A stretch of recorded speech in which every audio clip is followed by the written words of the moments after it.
Okay, as it's been a bit of a slow news day, I thought I'll do another sports history video, and today we're looking at the history of the Gold Coast Titans in the NRL. Now, this is the NRL's youngest team.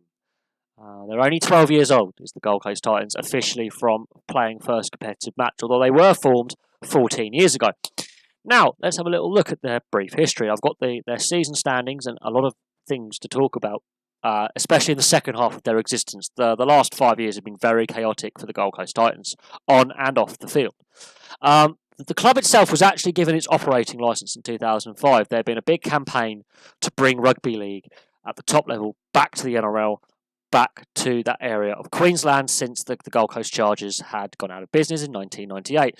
Now, in 1998, the NRL had a plan of putting another team in Brisbane. That never actually materialised. And for many years, between 98 and 2005, there was a plan to bring rugby league back. There were several applications made, and eventually in 2005, the NRL accepted an application for the Gold Coast Titans franchise. The name was actually announced on the 21st of September of 2005 that year, and they played their first competitive match in 2007, and their first match was on the 18th of March 2007 against the St George Illawarra Dragons at Suncorp Stadium in Brisbane, and they lost 20 points to 18. It was a close defeat. They had a great comeback in the game, and they came up just short, but that was a solid foundation to begin.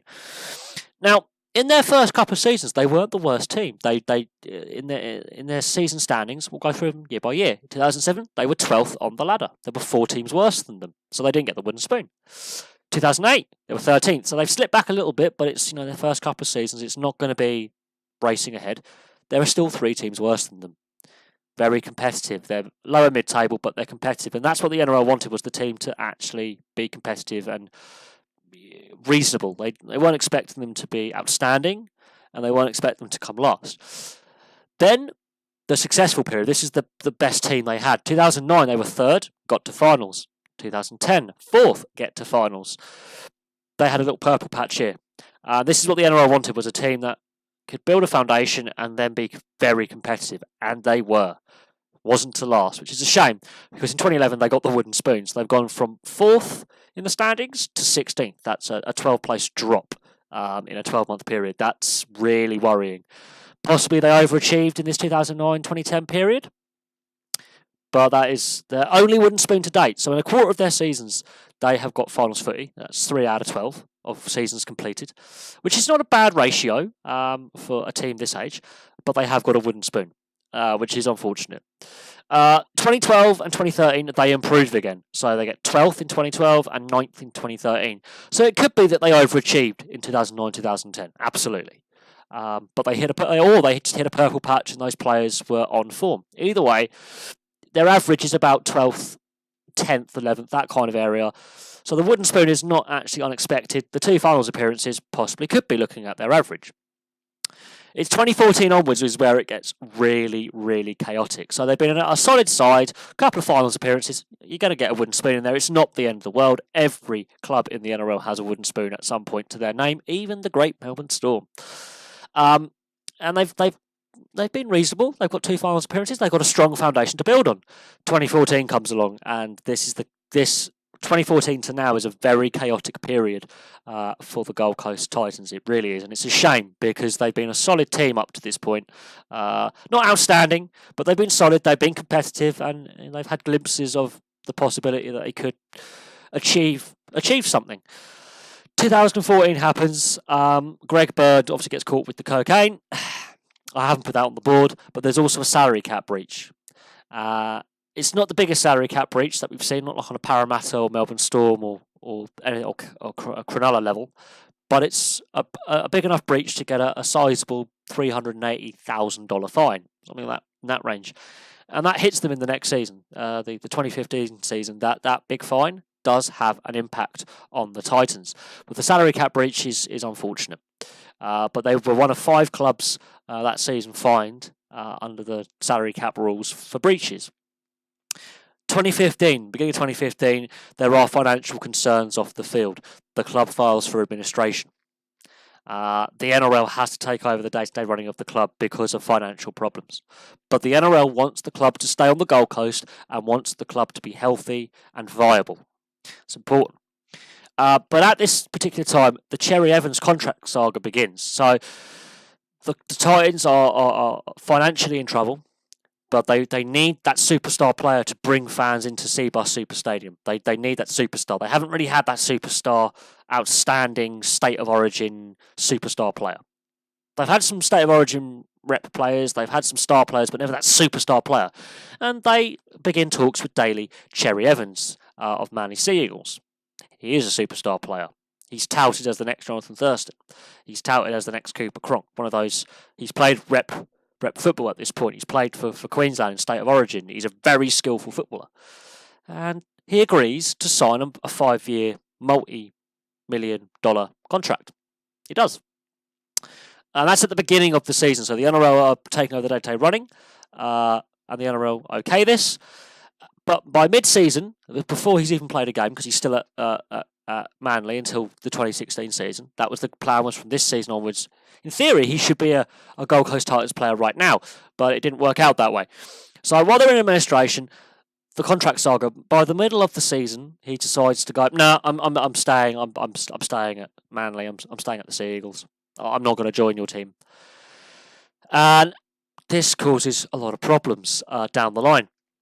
So they're still in administration. It might have worsened the administration, actually. And the NRL is still trying to find a buyer at this point. And it does cause all sorts of chaos, both for Gold Coast, who plan to have Cherry Evans in their halves and build a core around Daly Cherry Evans from the 2016 season. And, in the end, it's an interesting saga because it actually does lead to the salary cap breach at the Manly Sea Eagles in 2017, 2018. It leads to the uncovering of the salary cap breach at the club that Cherry Evans still plays for. In the end, the NRL do find a financial solution. So the club comes out of administration. It's great. 2016, they make finals football. So they've had a chaotic couple of years, and they've bounced back, and they're back in the finals for the first time in 6 years and 7 seasons. They get back to finals football. It's great. Now, in this season, in 2016, they signed Jared Hayne, and the Parramatta Eels have their salary cap breach, which means they actually get into finals football. Had Parramatta not had their salary cap breach or been docked points, Gold Coast don't make finals, they would have finished 9th. It's true. Jared Hayne signs not long before the end of the regular season. He signs, I think, 7 games left. He's been away from the NRL for a while. He's played in the NFL in North America with San Francisco, the 49ers, and that hasn't really worked out as planned. He's also played rugby union sevens at the Olympics as well, and he signs for Gold Coast, and he is the superstar player they've been looking for, or so they think. It gets chaotic with Jared Hayne. It causes the coach to get fired and Jared Hayne out the door within a year. But Jared Hayne signs up, and they've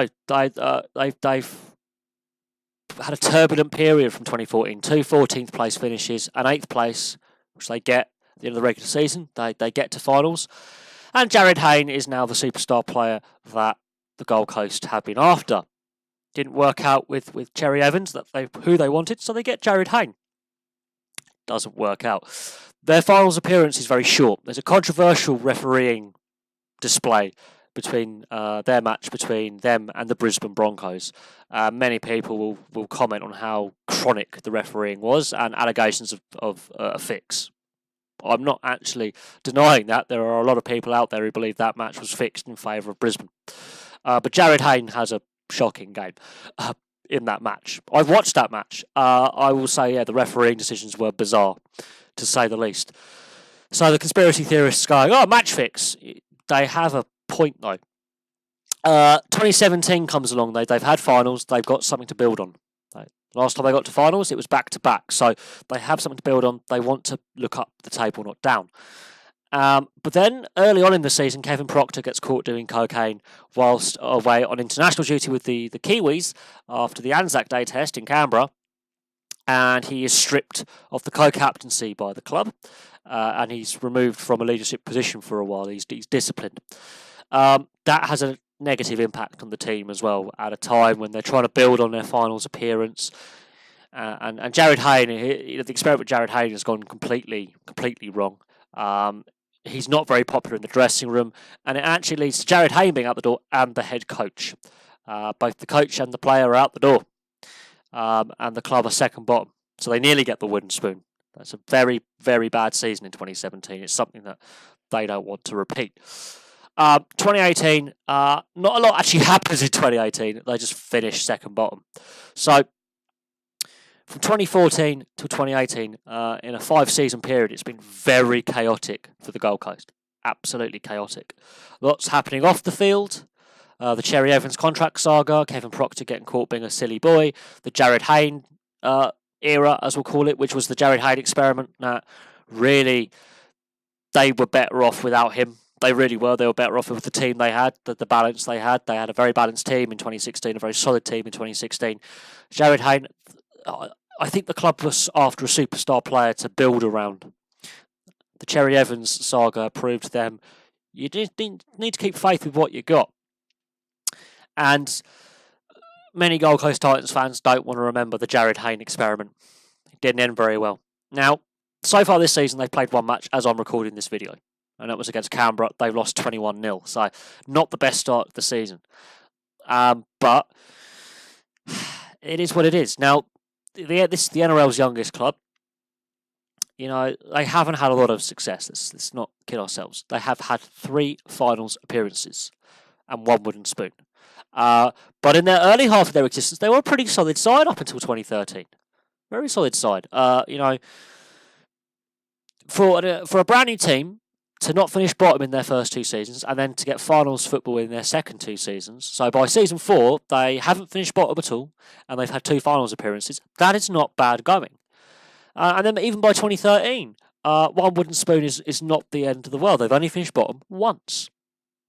And they've been competitive in every season that they've competed in, apart from their wooden spoon season. But from 2014 to 2018, it's been a very chaotic 4-year, 5-season period. There's been a lot happening on and off the field, and the NRL would rather this didn't happen. They would rather it was as stable as it was in the early days. And that's the hope going forward, is they've got some stability now with new ownership. The Jared Hayne experiment's forgotten, and they can get back to finals football as soon as possible to be a competitive side in South Queensland, because Brisbane and North Queensland are very successful teams. And you've got to think how successful Queensland have been in state of origin in the period this team has existed. You know, you've got to look at, in this entire team's existence, how many times Queensland have won state of origin over New South Wales. It's a lot. And it's a real surprise that, you know, Gold Coast haven't been as successful as the other 2 Queensland teams in Brisbane Broncos and North Queensland Cowboys. But there we go. There's a brief look at the history of the Gold Coast Titans. I didn't want to go into every single season and all the star players, but especially 2014 to 2018, the chaotic off-field and on-field issues that they had, mostly off-field, that derailed the club's direction when they're trying to, you know, compete in finals footy. That was a very chaotic period of time that I think the club want to forget about and move on from, and I think fans want to forget about and move on from. But there we go. Thank you very much for watching. Please place your thoughts below if you're a Gold Coast Titans fan. I would love to hear from you, and I'll have some more NRL club histories for you very, very soon.